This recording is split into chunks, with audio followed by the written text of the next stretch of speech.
At sa puntong ito, pang mas lalo pa nating mahimay at maunawaan ang ating pong talakayan ngayong araw po ng Thursday. Kasama po natin ang political analyst si Professor Froilan Calilong. Magandang umaga po, Prof. Yes, good morning, Ma'am Berdine, at good morning din po sa lahat ng ating mga taga-subaybay. Thank you for having me again. Yes, Prof, nag-uusapan namin ngayon yung nangyari po kahapon sa Senado kung saan na italaga nga po bilang Senate President Pro Tempore ito pong si Senator Sherwin Gatchalian. Ano po yung masasabi ninyo sa technicality kahapon ng quorum na pinangunahan nga po ni newly elect Senator Pro Tempore Sherwin Gatchalian? Pwede bang mag-declare ng quorum kahit 12 lang? Gayong batay po sa Article 6, Section 16 ng 1987 Philippine Constitution, ang quorum sa Senado ay majority lahat ng miyembro nito. So kung 24 po ang members, dapat minimum po ng 13 senators para magkaroon ng quorum. Yeah, tama po yan. I agree with that. Of course, the Constitution being the supreme law of the land, siya po talaga yung mamamayani dapat dito. No?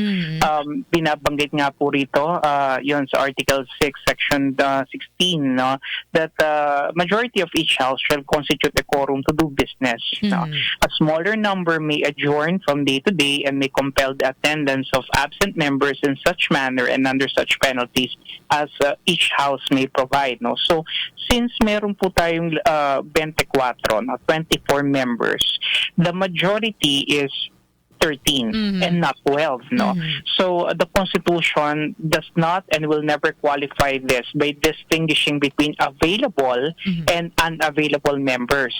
Nagbabatay po yung ating saligang batas doon sa usapin ng quorum, doon sa total number of duly elected members of the chamber and not just those that are physically present. Kasi po, kung titignan din natin yung Article 6, Section 4 ng ating saligang batas, maaari lamang ma-recognize na bakante ang isang senatorial seat kung nagkaroon ng expiration ng termino, sabihin natapos yung kanyang term of office, resignation, death, permanent disability, and expulsion by the Senate. And conviction. Pag sinabi natin conviction of certain crimes, ibig sabihin may finality na, may ruling na talaga na siya ay convicted. Sa kaso ni Senators Bato and Jinggoy, wala po sila either of these processes na pinag-undergohan, and so they remain duly elected and sitting members of the Senate. So they retain their office, and ito po yung kailangan nating tignan dito kasi maliwanag ang sinasaad ng ating saligang batas dito. So masasabi ko na yung nangyari kahapon na kudeta, no, medyo merong patterns of irregularity. Parang power takeover yung nangyari, no, because they thought that they have 12 on the floor, they could already have a quorum. Pero how could we have a quorum when in fact, no, they are supposed to be 13 to constitute a majority? May binabanggit po itong kampo ni na Senator Sherwin, ito pong bagong Senate majority na Supreme Court ruling na Abilino versus Cuenco na nagsasabing madedetermina po yung quorum batay sa miyembro na legally capable sa pagganap ng kanilang Senate functions. Ano po ba itong 1949 ruling na ito at applicable pa rin po ba ito sa ngayon? Supposedly po hindi na siya applicable dahil nga na-supersede na ito ng ating 1987 Constitution, at kaya nga po naglagay ang 1987 Constitution ng mas maliwanag na mga reglamento at sabihin na natin mga polisiya provision tungkol dito kasi nga nagkaroon ng legal question as to what really constitutes a quorum, no? So kung gagamitin pa rin natin yung Supreme Court ruling based on an older or a non-existent constitution, magkakaroon po talaga tayo ng mga problema rito. Ibig sabihin, sa lahat ng usapin na kagaya nito, maari ba nating isite ang isang Supreme Court ruling na nanggaling o nakabatay sa isang lumang saligang batas? Para saan na pa na nagkaroon tayo ng bagong saligang batas na siya ng mga kinikilala natin, no? Niratify natin ito noong Pebrero 2, 1987. So, between 1935 and 1987, maliwanag po, no, na dapat ang masusunod is the 1987 Constitution. No? Mhm. So kung pagbabasihan po, given yung mga nabanggit nyo, Prof. Roylan, masasabi nating invalid or hindi legal yung naging pagkakahalal po kahapon ni Senate President Pro Tempore Sherwin Gatchalian at yung mga naihalal na bagong mga committee chairmanship?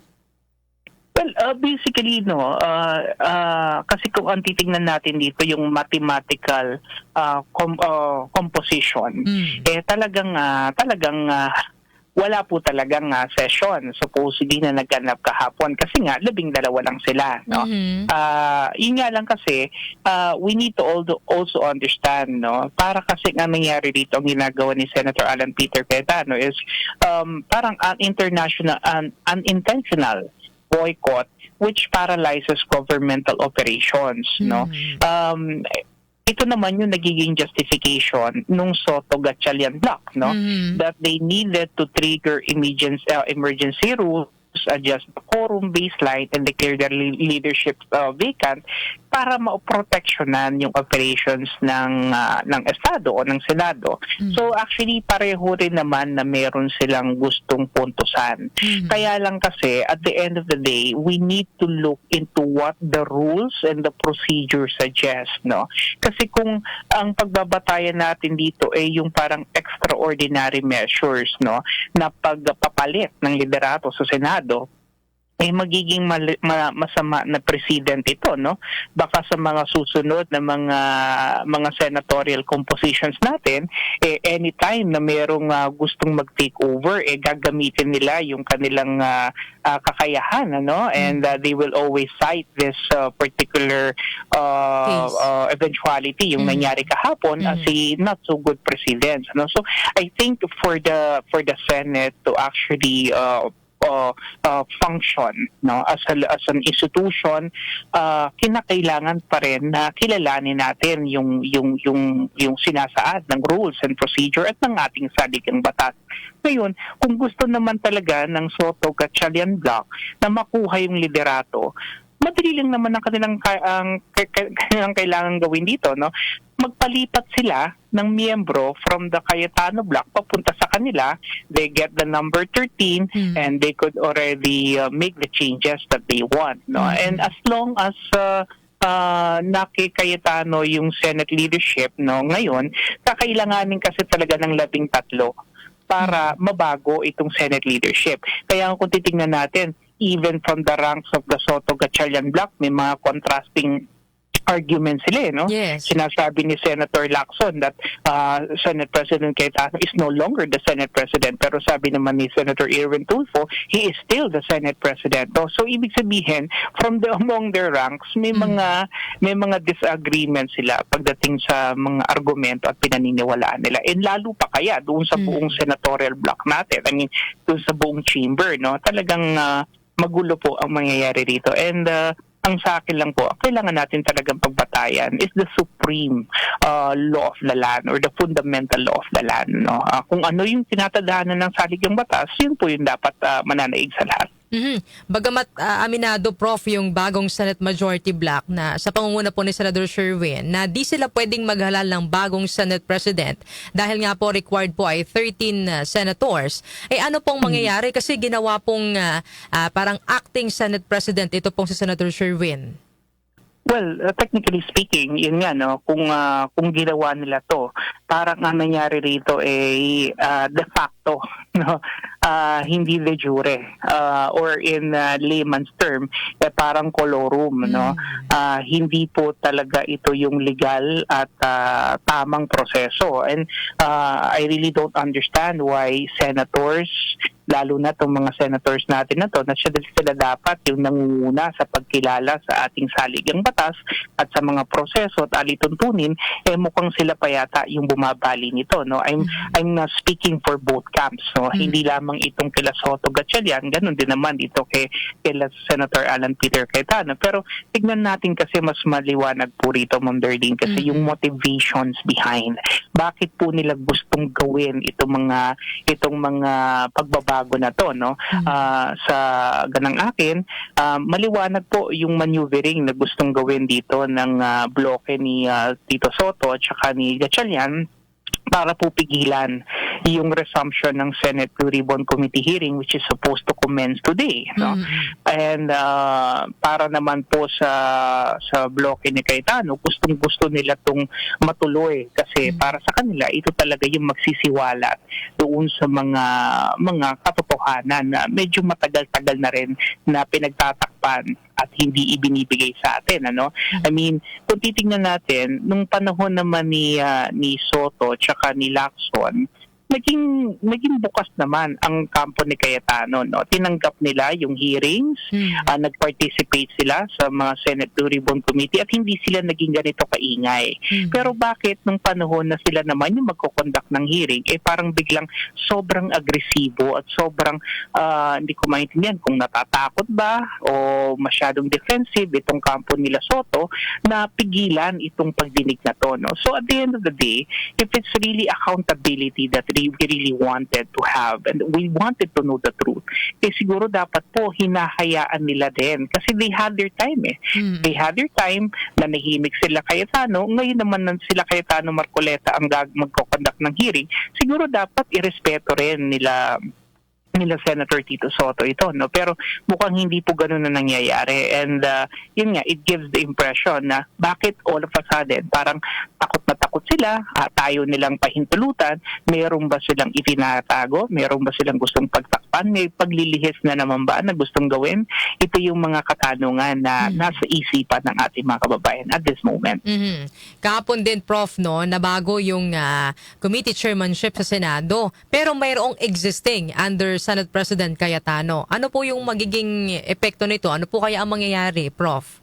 Well, lumalabas parang lame duck president itong si Senator Cayetano, no?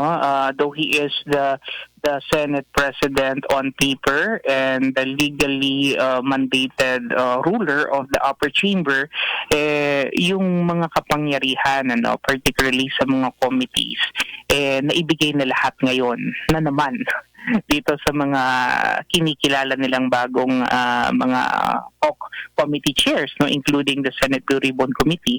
Pero yun nga, no, malaking katanungan kung legal ba. No? Again, we go back to the context of the law. Tama ba yung ginawa kahapon, or was it an abuse of discretion? Was it something na hindi dapat nangyari kung talagang pinagbatayan lamang yung batas na umiiral at hindi yung mga lumang Supreme Court rulings na gusto nilang gamitin, So I think at the end of the day, we need to really understand that as lawmakers, they need to really follow the law because it does not set a good impression, na sila yung mambabatas pero hindi nila kinikilala yung itinatadhana ng ating saligang batas, no?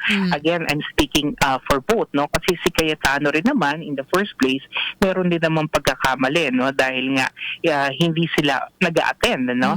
Deliberate naman yung intention nila. Although, pwede nila itong gawin, pero syempre, from a moral and sabihin na natin, perspective of a professional, hindi rin naman tama yun dahil nga naantala yung mga key governmental and key legislative initiatives na kinakailangan din lamang mailatag sa Senado, no? So on the part naman nitong Soto Gatchalian bloc, lumalabas parang they're very eager to change the leadership para nga maisulong naman din yung kanilang agenda. Maaring yung tungkol sa impeachment, mapabilis ito. At the same time, ito maaring pigilan o lagyan na naman ng takip ang Senate Blue Ribbon Committee. Let's face it, Senator Tito Soto has been implicated by the 18 Marines, no? At may mga miyembro rin ng kasalukuyang mayorya, no? Kung majority man matatawag itong Gatchalian Soto block, may mga tao din naman diyan that are being parang implicated dito sa flood control scandal, no? So maaaring ito yung gusto nilang pigilan kasi kung hindi, bakit tayo umabot sa ganito? Bakit yung timing, di ba? Lalo na ngayon, supposedly, yung alas 10, yung simula ng Senate Blue Ribbon Committee hearing under Subcommittee Chair Dante Marcoleta, bakit kahapon ginawa itong pagbabago na to? Yung pagmamaniobra na gano'n, Ma'am Darlene, parang titignan natin yung timing, at yung motivation behind it. Mhm. Papaano naman dapat itrato, Prof, yung biglang pag-appear ni Senador Chis Escudero sa session kahapon at maging bahagi po ng bagong majority? Siya ba yung parang itinuturing na naging Trojan horse? Well, dito natin kasi makikita kung gaano ba talaga ka solido, no, yung samahan o yung coalition na nabuo, no. Syempre, Senator Chis Escudero will always say that he doesn't want to be a part of the unnecessary delay dito sa proseso sa Senado, pero syempre titignan natin, ano. Remember that Senator Chis Escudero is also one of those na maaring masampahan ng kaso o maaring maaresto, no? At nga nasampulan na nga si Senator Jinggoy Estrada, and he knows that he is next in line, no? So alam naman natin, ano, let's not be hypocritical about it.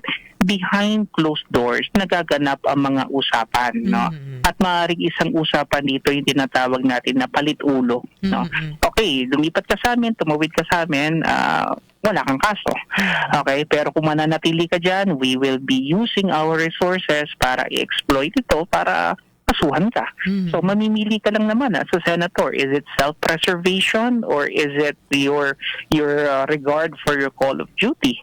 And I think in this case, mukhang nagdesisyon na itong si Senator Chis Escudero, mas pinili niya yung kanyang safety, no, more than anything else, no? So these things, ano, talaga nakakalungkot na nangyayari, yung weaponization ng ating mga legal na procedures para talaga isulong yung kanya-kanyang agenda.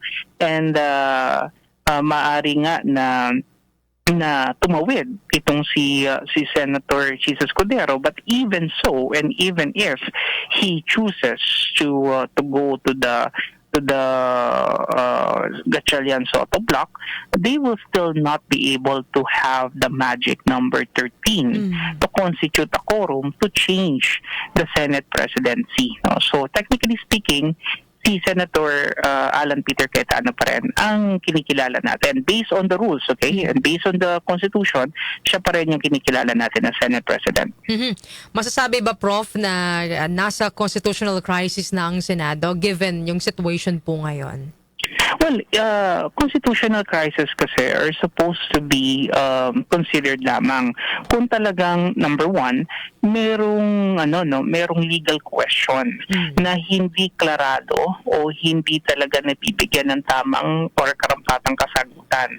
Pero kung meron naman tayo kasi mga probisyon na umiiral at maliwanag, at ang nangyayari lamang ay yung hindi pagtalima at hindi pagsunod dito, hindi ko po yun maituturing na constitutional crisis, kundi it's more of a political crisis, no? Kasi nagkakaroon ng political bickerings, nagkakaroon ng political maneuverings dahil nga gusto nilang ilatag yung kagustuhan ng bawat isa. And certainly, kapag yung kagustuhan nila at yung interest nila ang namayani at hindi yung isinasaad ng ating saligang batas, doon talaga nagkakaroon talaga tayo ng political turmoil, ano? And I think kinakailangan ng talaga natin dito is number one, hayaan natin kung ano talaga yung sinasaad ng ating Constitution, kasi kaya nga siya nandyan to serve as a guide, no, to serve as the delimiting mechanism, no, to for us to be able to know the parameters of powers and functions of each governmental agency. Kung hindi natin siya kikilalanin at hindi natin siya titignan, talaga naman nakakalungkot ito. Dito tayo magkakaroon ng constitutional crisis, no, kapag hindi na natin siya kinikilala. Ano po ang nakikita ninyo, Prof, na posibleng maging extreme scenario sa gitna po ng gulong nangyayari ngayon sa Senado? Makakaapekto po ba ito sa impeachment trial ni VP Sara? Maaari po talaga siya maka-apekto. Unang-una, yung pagkaantala nito, no? Remember that last session day na, supposedly on June 5, no? The resumption will be on after the SONA, no? At kung ngayon meron pa ring impasse, meron pa rin talaga tayong hindi pa rin maliwanag kung anong mangyayari, talagang it may result in eventual delay dito sa impeachment, ano? And of course this works to the favor of the Vice President kasi nga syempre habang tumatagal ang impeachment, lalo nagkakaroon ng pagkakataon yung kanyang legal team to actually come up with a better defense, and at the same time yung public interest, no, nagkakaroon ng shift sa public attention from the impeachment papunta dito sa drama na nangyayari sa Senado. So I think it's imperative din na resolbahin ito ng ng Soto Gatchalian block para matuloy yung impeachment, no? Pero dito nga makikita natin, Ma'am Berdine, kung ano ba ang mas mahalaga sa Soto Gatchalian block, yung matuloy yung impeachment o yung pagpigil doon sa Senate Blue Ribbon Committee hearing. Yes. So yun yung kaabang-abang dito, no? And maybe later we'll try to see kung matutuloy ba yung ating Blue Ribbon Committee hearing under Senator Dante Marcoleta. Maraming salamat po, Prof. Roylan, sa pagsama sa amin ngayong umaga. Siguro huling katanungan na lang, baka mayroon po kayong mensahe na nais po ninyong iparating sa publiko. Well, sa ating mga kababayan, yun nga po, naharap tayo sa isang napakahirap na sitwasyon, ano? Lalong-lalo na hindi natin talaga alam kung paano talaga to i-navigate. I mean, amidst the many problems that we have, inflation, economic turmoil, crisis, peso-dollar exchange rate, all-time low, lahat po ito, no, yung pagkalan ng sikmura ng marami sa atin. And yet, many of our leaders are, very much contented with their political bickerings at saka yung mga political infightings. Tayo po yung napipinsala sa ilalim, di ba? So siguro again maging hudyat sana sa atin ito na sa susunod na eleksyon baka mas mahalaga gamitin natin yung kapangyarihan na nasa atin para pumili ng mga mas naayon at tamang mga kandidato, and hopefully hindi na tayo ulit magkamali. Maraming salamat po. At magandang umaga po. Maraming salamat po, Prof. Roylan, sa pagsama po sa amin ngayong umaga. God bless po at mabuhay po kayo. Nakasama natin mga ka-music ang political analyst na si Professor Froilan Calilong.